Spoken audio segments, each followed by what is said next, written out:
Monsieur le Président, Mesdames, Messieurs, mes chers collègues, chers étudiants, j'ai grand plaisir à me retrouver, même virtuellement, devant vous. Il faut que vous sachiez que j'ai quelques attaches avec votre maison. D'abord, le centre qui nous héberge m'est familier par deux de ses directeurs successifs. Bien sûr, je veux parler du professeur Sirinelli et d'Antoine Latreille. Et je remercie Mme Nensamoun de m'avoir très aimablement invité à participer à cette manifestation. Par ailleurs, Sceaux a été ma première université comme enseignant, puisque j'ai eu le plaisir de faire des travaux dirigés sous la direction du professeur Martin pendant 1 an. Je me rappelle avoir rencontré un étudiant me disant « Monsieur Berger, surtout ne changez jamais ». Je ne sais pas si j'ai changé, sans doute, mais j'ai gardé quand même en mémoire ce message plein de sagesse et de compliments. J'ai le plaisir devant vous d'introduire un sujet difficile, qui est celui de la Cour de justice de l'Union européenne et de l'articulation des normes internationales et européennes. La Cour de justice est un juge européen, c'est-à-dire un juge supranational qui va être amené dans sa pratique à manier, manipuler des réglementations de droit national essentiellement, éventuellement international et bien sûr européen. Ce juge européen est une figure tout à fait atypique dans le monde. Pourquoi? Parce que son travail, son spectre est extraordinairement large. La Cour de justice de l'Union européenne est à la fois un juge international, un juge constitutionnel, un juge administratif, un juge judiciaire, un juge civil, un juge commercial, et je pourrais ainsi décliner longuement l'ensemble de ces spécialités ou sous-spécialités. Par rapport à la spécialité du droit d'auteur, cela veut dire que la Cour de justice doit d'abord être prise pour ce qu'elle est, c'est-à-dire un juriste non spécialisé en la matière qui s'efforce d'apporter un éclairage de droit européen sur la matière. Ce juge est aux prises avec ce que l'énoncé du sujet nomme l'articulation des normes internationales et européennes. Sans bien sûr renier l'énoncé de ce sujet, que j'ai très volontiers accepté, je voudrais apporter 2 précisions de langage. D'abord, je n'aime pas trop le mot articulation parce qu'il supposerait que nous ayons la capacité comme juristes d'articuler parfaitement, comme on le fait pour un corps humain ou pour une machine, des éléments différents qui seraient associés. Je préfère le mot d'interaction pour décrire le phénomène des rapports entre notamment la norme internationale et la norme européenne. Deuxième précision sur l'énoncé de mon sujet, le terme norme. Si l'on parle de normes internationales et européennes, c'est qu'on imagine que ces normes appartiennent toutes à un même système. Dans un système, nous avons des normes, et dans ces normes, on peut imaginer que se pose la question du rapport entre les normes internationales et européennes. Cette figure n'est pas fausse, bien sûr, pour mon sujet, mais elle n'est que partielle. Pourquoi? Parce que dans les hypothèses de travail que nous devons manipuler, il y a notamment celle où le juge européen est conduit à articuler des sources internationales et européennes qui n'appartiennent pas au même système, c'est-à-dire qui n'ont pas été notamment produites ou acceptées par l'Union européenne. Et si nous avons ce rapport entre une source internationale externe au système de l'UE et une norme européenne, alors on ne peut plus parler de normes internationales et européennes, on doit parler plus largement de sources internationales et européennes. Ces précautions de langage prises, je voudrais développer mon court propos en 3 points.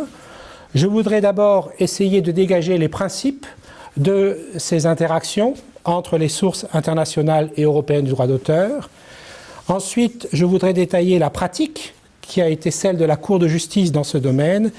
Et enfin, je dirai un mot de conclusion sur ce que j'appelle le travail de contextualisation du juge européen. Prenons pour commencer le premier point, c'est-à-dire les principes qui gouvernent l'articulation ou l'interaction entre les sources internationales et européennes. Le traité sur le fonctionnement de l'Union européenne nous donne en quelque sorte une leçon de droit international public. En son article 351, il distingue en effet 2 cas de figure. Celui où il faut régir les rapports entre des traités internationaux antérieur à l'adoption des traités fondateurs européens et celui où il faut travailler la question des rapports entre les traités fondateurs européens et des traités internationaux adoptés postérieurement à ces premiers. Pour la première figure, la règle de droit international public veut qu'un traité postérieur qui ne lierait pas toutes les parties d'un traité antérieur doit respecter le traité antérieur. De sorte que, normalement, les traités internationaux antérieurs aux traités fondateurs de la Communauté économique européenne, puis Communauté européenne, puis Union européenne, sont à respecter. Dans le périmètre du droit d'auteur, et si j'élargis, si vous le voulez bien, au droit voisin, nous avons ainsi notamment deux figures de traités internationaux qui sont antérieures à l'adoption des traités européens. Je veux bien sûr parler de la Convention de Berne de 1886 ainsi que de la Convention de Rome en matière de droit voisin de 1961. Puis vient une deuxième figure, celle des rapports entre les traités internationaux postérieurs aux traités européens qui ont fondé les communautés puis l'Union européenne. Nous avons différents exemples dans notre matière, les plus importants étant l'accord ATPIC, négocié en annexe de l'accord OMC en 1994, et bien sûr les différents traités de l'OMPI, les 4 traités de l'OMPI intervenus depuis dans le giron de cette matière. Si on lit avec attention l'article 351, on observe qu'il y a tout de même un tempérament à cette règle générale. En effet, pour les traités antérieurs à l'Union européenne, il est précisé que tout doit être fait de la part des institutions européennes et surtout de la part des États membres pour éviter que ces traités antérieurs aux traités fondateurs européens ne viennent perturber, malmener le fonctionnement du système juridique européen. Il y a donc la possibilité d'aménager en quelque sorte pour les rapports intra-européens qui n'affecteraient pas les intérêts des États tiers qui doivent être préservés par les traités internationaux, des solutions qui concilieraient en quelque sorte ces traités antérieurs et la règle européenne. Ces principes ont fait l'objet d'une pratique assez nourrie de la part de la Cour de justice, d'abord des communautés européennes, puis de l'Union européenne. Pour décrire cette pratique, je voudrais distinguer 3 moments, ou 3 façons de voir les choses. Première manière, le prisme du conflit. Le juriste adore l'hypothèse du conflit de normes, on en a même fait une théorie des conflits de normes et même des rapports de système. Il a même tendance à voir des conflits là où il n'y en a pas, c'est en tout cas l'impression forte que j'ai dans notre matière. Et très souvent, il véhicule les rapports entre le droit international et européen à travers un seul prisme qui est celui du conflit. Ce premier prisme, il faut l'avouer, est particulièrement décevant si on examine la pratique de la Cour de justice. Pourquoi ? Parce qu'à ma connaissance, il n'existe qu'un cas véritable, on peut nuancer pour d'autres cas, d'antinomie totale entre la règle européenne et la règle internationale. Je veux bien sûr ici citer l'arrêt Todds qui est intervenu à propos de la contradiction entre le principe d'égalité formulé dans l'actuel article 18 du TFUE et un article de la Convention de Berne, l'article 2.7, qui limite, nous le savons, sous condition, ou qui pose sous condition d'application de la loi d'origine et de la loi du pays d'accueil, l'énoncé de la théorie de l'unité de l'art. En dehors du cas Todds, je ne connais pas de cas de véritable conflit. Il y a eu des moments de friction, notamment avec les règles de concurrence. Je fais référence à l'arrêt McGill, bien sûr, qui a évoqué cette hypothèse. Mais on ne peut pas dire qu'il y ait véritablement d'autres cas de conflit véritables. Il y a une explication à cela.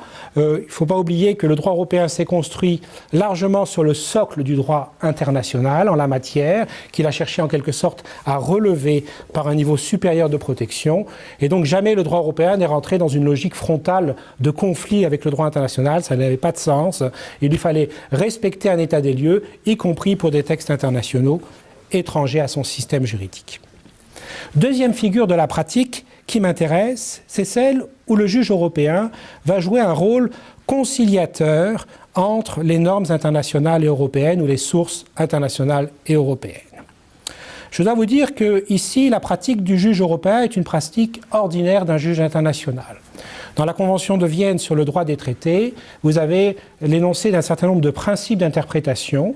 Et dans cet énoncé, la règle est précisée selon laquelle le juge international doit tout faire pour concilier, en cas de fragmentation des règles de droit international, les sources en présence. Cet esprit de conciliation s'explique facilement par le travail des juges. Les juges ne sont pas là pour nourrir des guerres, les juges sont là pour trouver des solutions et des solutions apaisées. Et donc, on comprend assez aisément qu'un juge international, comme la Cour de justice, cherche à faire œuvre de conciliation. Les signes de ce travail de conciliation sont nombreux. J'ai identifié, pour les besoins de cette conférence, sans chercher à être exhaustif et en m'attachant en particulier aux cas récents, 3 cas qui concernent une conciliation entre les traités antérieurs à ceux de l'Union européenne ou avant des communautés européennes et les traités postérieurs. Je vous donne l'énumération de ces affaires sans les détailler. Elles évoqueront pour bon nombre des participants à cette conférence spécialistes de ces questions des réalités connues. Je pense à l'arrêt Luxan de 2012, TV2 pour 2012, Soulier de 2016 pour la figure des conventions antérieures. Pour les conventions postérieures, je pense notamment à l'arrêt Laserdisken de 2006, l'arrêt Svensson de 2014 et à nouveau l'arrêt Soulier qui manipulait plusieurs sources de 2016. Cette conciliation consiste à faire converger les interprétations dans le sens où la Cour de justice s'efforce de démontrer que le sens des dispositions européennes n'est pas différent du sens des dispositions internationales et que, par exemple, l'emploi du même terme, je donne une illustration, communication au public, a la même signification dans les directives européennes et dans les traités internationaux. Derrière ce travail de conciliation, il faut bien comprendre qu'il y a un véritable travail d'appropriation. J'y reviendrai tout à l'heure. Rares sont les figures où il existe un juge international en droit d'auteur capable de porter une interprétation universelle de la matière. Et donc la Cour de justice, ici, occupe un terrain largement vide, c'est-à-dire que par son travail d'interprétation, qui est le sien, bien sûr, elle cherche à imposer en quelque sorte au reste du monde une interprétation européenne des sources internationales et naturellement, ça n'est pas anodin. Dernière figure qui m'intéresse, c'est la plus compliquée. Je n'aurai pas le temps de la développer trop dans le détail, je peux renvoyer à des travaux sur le sujet. C'est l'hypothèse d'une combinaison entre le droit international et européen. Je voudrais citer un cas qui est le cas SCF, qui a été rendu par la Cour de justice en 2012, où, à propos justement de la notion de communication au public et de la diffusion de musique dans les cabinets dentaires, la Cour de justice a décidé de prendre en considération une convention de Rome applicable dans le pays du juge de renvoi, l'Italie, et non applicable dans le système juridique de l'UE. Cette prise en considération, cet effet indirect, c'est l'expression exacte de la Cour de justice, que le juge européen donne à un texte international extérieur à son système, est la démonstration que le juge européen est capable d'aller assez loin dans ces jeux d'interaction entre les sources internationales et européennes, puisqu'il peut combiner, comme un jeu de construction, les sources pour produire un résultat qui est propre. Voilà les 3 figures largement schématisées de la pratique du juge européen. Un mot de conclusion qui sera un petit peu plus qu'une conclusion sur le travail de contextualisation du juge européen et au-delà du juriste spécialisé en droit d'auteur. La grosse erreur quand on manipule la jurisprudence de la Cour de justice de l'Union européenne est de considérer que le travail est unidirectionnel, c'est-à-dire se fait uniquement dans un champ et n'a donc qu'une valeur. Le juge européen, comme n'importe quel juriste, est un acteur du monde. Il évolue dans un contexte compliqué, fait de pluralisme. Pour le juge européen, 3 contextes majeurs s'imposent à lui. Le premier, bien sûr, c'est le contexte européen. Le juge européen est là pour porter le sens, l'application effective du droit européen dans l'espace européen.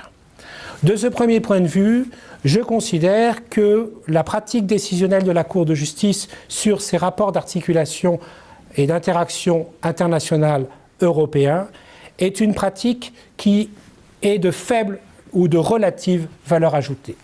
Si je compare par exemple l'œuvre de la Cour de justice sur ces jeux d'interaction internationale européens et l'œuvre de la Cour de justice sur ce qu'on a appelé l'interprétation systémique des directives européennes, on lui pose une question dans un domaine particulier à propos d'une directive, et vous savez que le Cour de justice a tendance à se référer à l'ensemble du corpus européen et à produire à l'ensemble du système européen une valeur qui lui est propre, eh bien on voit bien qu'il y a un écart, c'est-à-dire que là, le scénario interaction internationale européenne ne joue pas le rôle aussi important qui existe dans les interactions entre les sources européennes entre elles. Prenons maintenant un deuxième exemple qui est celui de la scène internationale. Je l'ai dit, la Cour de justice de l'Union européenne est un juge international qui se déploie donc naturellement sur une scène internationale. Est-ce que son rôle est important dans ces rapports d'interaction internationale européens? La réponse est oui, pour une raison simple, c'est qu'il n'a pas d'équivalent. Même l'organe de règlement des différends n'a pas la puissance d'interprétation juridique qu'a la Cour de justice de l'Union européenne. Nous savons également que la Cour internationale de justice, qui est pourtant désignée comme étant compétente pour régler les éventuels différends entre États dans l'application d'un certain nombre d'instruments internationaux en la matière, n'a jamais été saisie. Autant vous dire qu'elle a le champ libre et que, je le vois bien dans ma pratique dans des pays étrangers, hors Union européenne, une attention grande et de plus en plus grande est portée par les juristes internationaux à la pratique décisionnelle de la Cour de justice. Reste un troisième contexte, et c'est de très loin le plus important, c'est là que se jouent véritablement les enjeux des interactions internationales européennes. Ce dernier contexte, c'est le contexte national. Pour comprendre la situation, il faut imaginer que la partie se joue à trois dans cette affaire. D'abord, il y a la source internationale, ensuite, il y a la source européenne, et ensuite, il y a la velléité des acteurs du droit national et du droit national lui-même de jouer un rôle dans les solutions du droit d'auteur. La Cour de justice a utilisé les interactions internationales européennes comme un moyen de vampiriser le droit international pour couper le lien naturel que les États avaient avec la scène internationale. La Cour de justice a utilisé le jeu des interactions internationales européennes pour imposer aux États une interprétation unique à la fois interne et externe des sources internationales. Bref, la Cour de justice a travaillé pour prendre le pouvoir et déposséder en quelque sorte les juges nationaux du pouvoir historique qu'ils avaient dans ce domaine du temps où il n'y avait pas de droit dérivé en la matière. C'est là le véritable enjeu. Ce constat fait pour le droit d'auteur peut être fait dans beaucoup d'autres domaines du droit européen et il faut éviter de polariser trop les analyses sur les spécificités du droit européen. Encore une fois, le juge européen est un juge du système européen et comprendre la jurisprudence de la Cour de justice en matière de droit d'auteur, spécialement sur ces questions d'interaction internationale et européen, c'est d'abord comprendre le jeu d'un acteur européen. Je vous remercie.